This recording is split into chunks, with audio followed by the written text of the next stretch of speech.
जय श्री कृष्णा। ओम नमः शिवाय। गुरुर्ब्रह्मा गुरुर्विष्णु गुरुर्देवो महेश्वर गुरुर् साक्षात् परम ब्रह्म तस्मै श्री गुरुवे नमः। ओम श्री गुरुदेवाय नमः।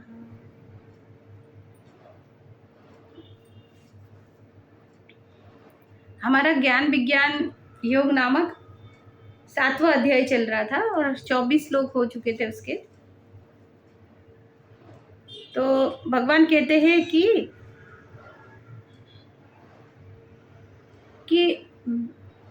अज्ञान और मन और इंद्रियों से परे मुझ सच्चिदानंद को बुद्धिहीन जो पुरुष होते हैं वो देह समझते हैं और देह भाव से व्यक्तिगत भाव को प्राप्त हुआ मानते हैं, ऐसे भगवान बोलते हैं। लेकिन तत्व से जो जानते हैं वो उनको भजते हैं और जो बुद्धिहीन होते हैं वो उनको देह भाव व्यक्तिगत भाव को प्राप्त हुआ मानते हैं, मतलब कि शरीर के रूप में मानते हैं। उनके शरीर देखो, हम शरीर नहीं है तो भगवान कैसे शरीर हो सकता है ना। शरीर तो एक पर्टिकुलर समय के लिए 60 साल 100 साल जितना भी जिसकी आयु होती है उतने समय के लिए मिलता है ना। उसके बाद तो फिर वो शरीर तो है नहीं, लेकिन फिर भी है तो आत्मा है, आत्म तत्व है जो फिर उसको खुद को आत्म तत्व से जानता है और फिर परमात्मा को भी तो आत्म तत्व से ही जाना है ना। मेरे को खुद को जानना जरूरी है। मैं शरीर में जी रही हूँ तो मैं अपने को शरीर ही मानती हूँ, तो दूसरे को भी शरीर ही मानती हूँ।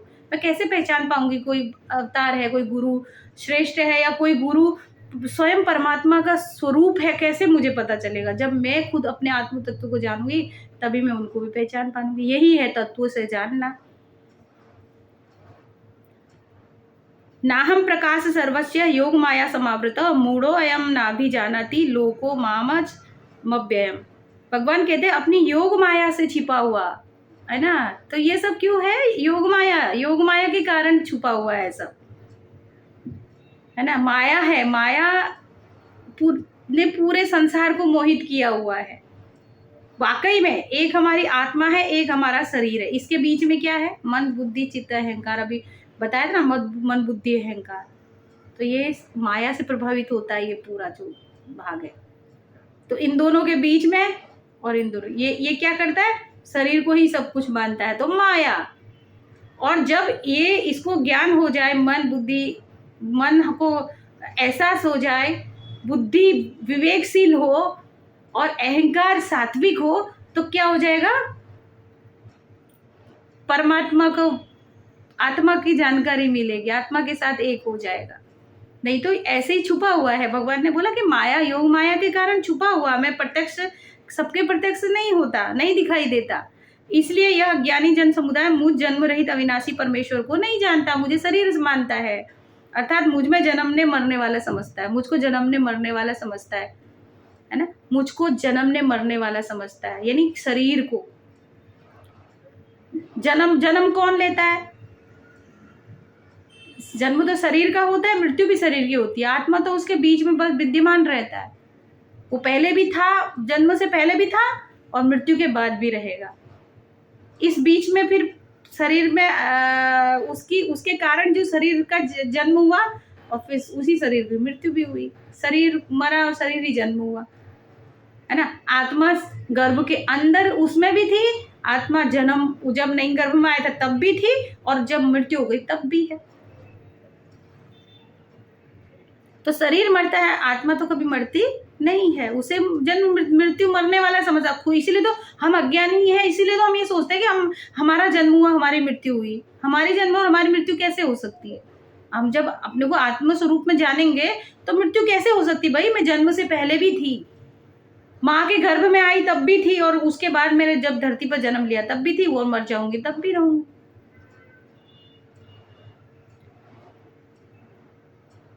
वेदाहं समतीतानि वर्तमानानि चार्जुन भविष्याणि च भूतानि मातु वेदना कश्चन। हे अर्जुन, पूर्व में व्यतीत हुए और वर्तमान में स्थित तथा आगे होने वाले सब भूतों को मैं जानता हूँ। आत्मा सब जानती है ना। हम कई बार ये सोचते हैं ना कि कोई हमारे कर्मों को लिख रहा है। कहते हैं ना, किसी को क्या खबर है हमारे कर्मों के बारे में? बताओ जरा। वो कोई और नहीं जानता। हमारी खुद की आत्मा जो अंदर पड़ी परमात्मा है, वो सब देख रहा है साक्षी रूप में, सारे कर्म देख रहा है होते हुए। वही सारा हिसाब किताब लिखता रहता, कोई और नहीं लिखता। 3 तरह के कर्म होते हैं ना, 3 तरह से हम कर्म करते हैं, अच्छे और बुरे। मनसा, वाचा और कर्मणा। मन से, वाणी से और अपने जो एक्टिविटी करते हैं कर्म से। तो अगर कोई दूषित भाव, कोई बुरा कर्म हम करने को तैयार होते हैं तो सबसे पहले वो कहाँ आता है? हमारे मन के अंदर आती है वो बुराई, फिर वाणी से बाहर निकलती है और फिर एक्शन में आती है। तो मन के अंदर भी अगर पाप चल रहा है तो वो भी कर्म ही है, बुराई उसका भी। पता मन के पाप कर्म को कौन देख रहा है? भाई हमारे भीतर से ही देखने वाला है। अगर हमें ये एहसास हो जाए मेरे भीतर बैठा है, सब कुछ देख रहा है, मेरी बुराई भी देखने वाला, मेरी अच्छाई भी देखने वाला, तो हम बुरे कर्म कभी नहीं कर सकते, उसके ही सौंपे हुए हैं। तो आत्मा को सब पता है, आत्मा ही परमात्मा ही है, आत्मा ही कृष्ण है, आत्मा ही परम है ना। क्योंकि हम भी तो एक बूंद की तरह है ना। हम जैसे सागर में एक बूंद समा जाती है ना। परमात्मा कौन है? वो सागर है, वो समुद्र है। और हम कौन है? एक बूंद की तरह उस समुद्र का। पर हमारा तत्व तो एक ही है। जब वो बूंद उस सागर में समा गई तो फिर उस बूंद में, उस सागर में क्या अंतर रह गया? बूंद तो सागर ही बन गई ना। उसको अलग कर सकते? उससे बिल्कुल भी नहीं कर सकते। तो सागर को तो पूरा पता ही है हर एक चीज के बारे में। तो भगवान कह रहे मैं भूत, भविष्य और वर्तमान सब कुछ जानता हूँ, परंतु मुझको कोई भी श्रद्धा भक्ति रही पुरुष नहीं जानता। तो श्रद्धा और भक्ति अगर किसी के अंदर नहीं रहेगी तो वो मुझे कैसे जानेगा? जान ही नहीं सकता। इच्छा द्वेष समुत्थेन द्वंद्व मोहेन भारत सर्वभूतानि सम्मोहम सर्गे यान्ति परंतप। हे भरतवर्षी अर्जुन, संसार में इच्छा और द्वेष से उत्पन्न सुख दुखादि द्वंद्व रूप मोह से संपूर्ण प्राणी अत्यंत अज्ञानता को प्राप्त हो रहे हैं। तो कहते हैं कि हे अर्जुन, इच्छाओं के कारण, द्वेष के कारण सुख दुख उत्पन्न हो रहे हैं, और द्वंद्व रूप मोह तो हमें द्वंद्व में डालता है। द्वंद्व रूप मोह से जो है पूरे जितने प्राणी जगत है सब क्या है? अत्यंत अज्ञानता को प्राप्त हो रहे हैं। येषां त्वन्तगतं पापम जनानां पुण्य कर्मणाम त्वे द्वंद्व मोह निर्मुक्ता भजन्ते मां दृढ़वता। परंतु निष्काम भाव से श्रेष्ठ कर्मों का आचरण करने वाले जिन पुरुषों का पाप नष्ट हो गया है। हमारे पाप कैसे नष्ट होंगे? जब हम निष्काम भाव से कर्म करते हैं तो हमारे पाप धीरे धीरे नष्ट होने लगते हैं। जो भी हमने अज्ञानतावश जो भी हमसे पाप होता है वो सारा जब हम निष्काम भाव से भक्ति करते तो दूर हो जाते, नष्ट होते हैं।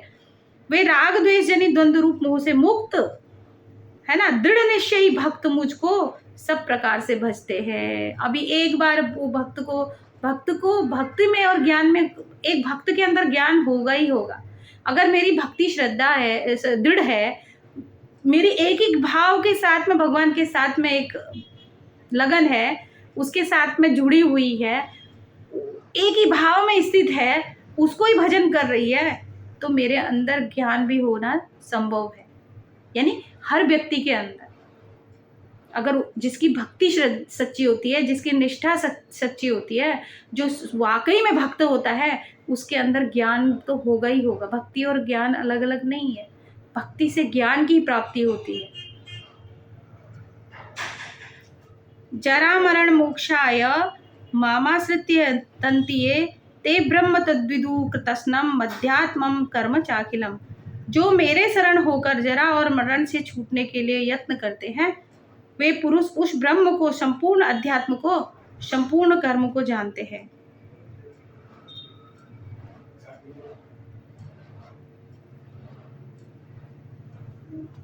जो व्यक्ति मेरे शरण होकर जन्म मृत्यु से छूटने के लिए प्रयत्न करते हैं, वे पुरुष उस ब्रह्म को, संपूर्ण अध्यात्म को, संपूर्ण कर्म को जानते हैं, है ना। जो प्रयत्न करेंगे वही तो जानेंगे। साधि भूतादि देवम माम साधि यज्ञ च ये विदु प्रयाण काले पी च चमाते विदुर युक्त चेतस। जो पुरुष अधिभूत, अधिभूत माने क्या, पंच महाभूत, और अधिदेव माने जो देवता है, देवगण है, सहित अधियज्ञ, अधियज्ञ माने सबका आत्मस्वरूप मुझको अंत काल में भसते हैं।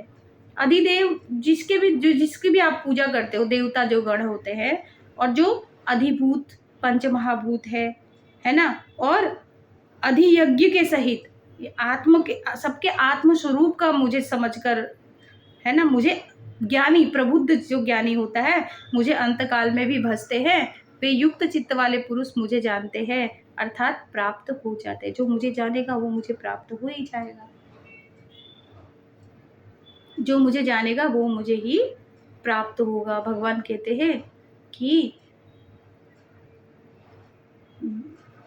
निरंतर देखो, इसलिए भजन करना क्यों जरूरी है, भजन करना इसीलिए जरूरी है क्योंकि हमारा जो जीवन होता है ना, हम जीवन में जिस कार्य के पीछे हमारा पूरा जीवन चलता रहता है ना, लास्ट में हमें वही याद आता है। राग द्वेषों में अगर हमारा मन फंसा होगा तो लास्ट में भी हमें राग द्वेष ही आएंगे, और हम उन लोगों के साथ पे ही पैदा होंगे दोबारा से जिनके साथ हमारा राग द्वेष बधा होता है। और अगर हमारे भगवान के प्रति श्रद्धा भक्ति, उसका नाम लेते हैं हम लोग, तो भले ही सारे काम कर रहे हैं लेकिन एक दृढ़ विश्वास है कि नहीं, परमात्मा से बढ़कर कुछ नहीं है दुनिया में, वो मेरा है, मेरे भीतर ही है, तो लास्ट में क्या होगा, वही चीज तो आएगी ना। आवरण में नीचे परत दर परत, परत दर परत, सूक्ष्म के अंदर जब मेरा परमात्मा होता है, परमात्मा के प्रति गहरी आस्था और दृढ़ विश्वास होता है, तो अंत समय में कौन प्राप्त होगा, परमात्मा ही प्राप्त होगा। जो याद करेंगे वही मिलेगा। तो कहते कि एक कहानी भी है, देखो, एक जड़ भरत करके एक ऋषि थे, बहुत ज्ञानी थे, मुक्त थे। तो ज्ञानी होते, मुक्त, दयावान होते, एक दिन नदी के किनारे नहा रहे थे, तो इतने में एक हिरन जो है ना, हिरन का झुंड आया, तो उनमें एक छोटा बच्चा था हिरन का। तो भाग गए वो लोग, उन्हें देख के डर के मारे, डर से भाग जाते ना हिरन बहुत तेज थे, तो सारे हिरन भाग गए, तो बच्चे का पैर जो है वो कीचड़ में धंस गया। अब सब लोग चले गए और उन्होंने, ऋषि को दया आई तो उन्होंने हिरन को, बच्चे को निकाला कीचड़ में से, और जब तक उन्होंने निकाला तब तक सारे हिरन जंगल में जा चुके थे। तो उनको लगा कि इस बच्चे को अभी अकेला छोड़ के जाना ठीक नहीं है, तो वो आश्रम में ले आए अपने उसको, और उसकी देखभाल की, रोज उसको देखते थे, उसके प्यार में पड़ गए, मुंह में पड़ गए। तो कहते जब मृत्यु हुई तो उनके मन में, हाय मेरे हिरन का क्या होगा, उसको कौन खाना खिलाएगा, उसकी देखभाल कौन करेगा। बस क्या था, अगले जन्म जिसको याद किया वही रूप में फिर हिरन बनकर आना पड़ा उनको। एक ज्ञानी होने के बावजूद, मुक्त होने के बावजूद मोह में पड़ गए हिरन के, और हिरन के मुंह में पड़े तो हिरन का ही जन्म अगले जन्म में मिला। और ऐसे ही देखो रावण है ना, देखो रावण कितनी, मतलब हमारा जो ग्रंथ है ना वो कितने सुंदर है, चाहे रामायण को ले लो, चाहे महाभारत ले लो, कोई सा भी वेद यज्ञ, कोई से भी कहानी ले लो, कुछ भी ले लो, इतने सुंदर ज्ञान है। मगर क्या होता है, वो ज्ञान को हम कब समझ पाते हैं, जब हम विवेकवान होते हैं, जब हमारी बुद्धि तीक्ष्ण होती है ना, तब हम उसको सार को समझ पाते हैं हर एक चीज का। सत्यनारायण की कथा में बैठते तो कहानी सुनते हैं, और फिर ये वो सोचते हैं कि अरे, फिर बोल होते हैं, अरे उसमें है ही क्या, लीलावती है, कलावती है, वही है, रोज क्या सुनना, रोज रोज रोज रोज। पर हम कभी, हमारा दिमाग इस ओर नहीं जाता कि उसकी कहानी के पीछे शिक्षा क्या है। उसकी कहानी के पीछे शिक्षा है, झूठ नहीं बोलना चाहिए, जिस चीज के लिए प्रतिज्ञा की है उसको पूरा करो, जो संकल्प उठाते हैं उसे पूरा करो, वो शक्ति देता है। मगर हम उसे न सबके उस कहानियों में ही फंसे रह जाते हैं, उसका मूल सार नहीं है। और जड़ भरत के सार क्या था कि मोह नहीं करना चाहिए किसी चीज से भी, देखभाल सबकी करो, सबकी सेवा करो, मगर मोह मत रखो। मोह किससे होना चाहिए, परमात्मा से ही हो, ताकि उससे मोह हो तो उसको ही प्राप्त हो। तो अभी रावण है, सबरी और रावण, देखो मेरा जो भाव है ना, अगर मुझे गुस्सा भी हो तो परमात्मा से होना चाहिए, प्रेम हो तो उसी से हो, दुनिया से गुस्सा करूंगी, दुनिया के लोगों से अपेक्षा रखूंगी तो क्या मिलने वाला है? कुछ नहीं मिलने वाला है। लेकिन अगर परमात्मा से मांगना भी है तो उसी से है, लड़ना भी है तो उसी से लड़ो। तो रावण सबरी का जो प्रेम था वो भगवान के राम के प्रति राम राम राम करते राम को प्राप्त हो गई, और दूसरी तरफ रावण दुश्मनी से बच रहा था ना, भसता तो फिर भी था ही, राम ही भसता। उसके अगर शत्रुता भी रखी तो किससे रखी? उसने परमात्मा से रखी ना। हम लोग शत्रुता किससे रखते हैं? सांसारिक जीवों से शत्रुता रखते हैं। वो लोग क्या करेंगे बताओ? उनसे शत्रुता रखेंगे ना तो अगले जन्म में भी उन्हीं के साथ आने वाले हैं फिर से। तो क्या फायदा ऐसे लोगों के साथ शत्रुता रखने का? शत्रुता रखनी भी हो तो उससे रखो ना जिसको जिसको प्राप्त करने के बाद हमारा जीवन सफल हो जाए, वो लक्ष्य होना चाहिए हमारा। तो रावण ने शत्रुता किससे रखी? स्वयं राम से रखी ना। क्यों? शत्रुता बस भी वो राम को ही बसता रहा, राम राम राम मेरा, राम है सर, राम है। तो राम राम करते करते राम को ही प्राप्त हो गया भाई वो भी। तो कहने का मतलब क्या है? बड़ी शिक्षा है इन सब चीजों में। अगर सूक्ष्म में सोचो, अगर गहराई से इन बातों को सोचो ना, तो बहुत बड़ा ज्ञान छुपा हुआ है इसके अंदर। कि परमात्मा, शत्रुता भी रखनी है तो परमात्मा से ही रखो ना, मित्रता भी रखनी है तो उसी के संग रखो, है ना। संसार के मित्र तो तुम्हें जब तक पैसा होगा, कुछ होगा तो काम आएंगे, बाद में छोड़ देंगे तुम्हें। और अपनी अपनी जिम्मेदारियां भी है, ऐसा भी नहीं कह सकते कब तक काम करेंगे। दूसरी बात है, शत्रुता हम किससे रखते हैं? जो नश्वर होने वाले हैं, जो नष्ट हो जाएंगे, उनसे शत्रुता रखते हैं। और लास्ट में अगला जन्म फिर उन्हीं के साथ आते हो, फिर राग द्वेषों में बधे रहते हैं, उन्हीं के साथ में रोते रहते हैं, दुखी बने रहते हैं। तो शत्रुता भी किससे रखो? परमात्मा से। तो रावण ज्ञानी, इसीलिए रावण को ज्ञानी कहते हैं कि उसने अगर देखो शत्रुता भी रखी ना तो परमात्मा से, भगवान से ही रखी उसने शत्रुता, ताकि राम राम करते, राम राम राम ऐसा राम वैसा कहते कहते राम को ही प्राप्त हो गए। बड़ा ज्ञान है हर एक शास्त्र में, पर अगर हम उसको विवेक से सुने, विवेक से अपने भीतर अगर उसकी सार को समझेंगे तो हम उसको समझ पाएंगे कि ये क्या है। तो आज यहीं पर ही अभी हमारा देखो 7वां अध्याय यहीं पर भगवान को समर्पित करते हैं, फिर 8वां कल से शुरू करेंगे। और आज यहीं पे भगवान को समर्पित करते हैं। और आज अष्टमी है, देखो माँ दुर्गा ने पूरी बुराइयों पे, सारे असुरों को संहार करके दुर्गा का रूप धारण किया है ना। तो वो माँ दुर्गा सबकी दुर्गति को दूर करे, सबका मन जो है ज्ञान में स्थिर करे, सबको सुखी रखे और सबका कल्याण करे, और कल्याण करने का भाव सबके हृदय में रहे, एक दूसरे से सबका प्रेम बढ़े, श्रद्धा बढ़े, सब सुखी रहे, इसी भावना के साथ में।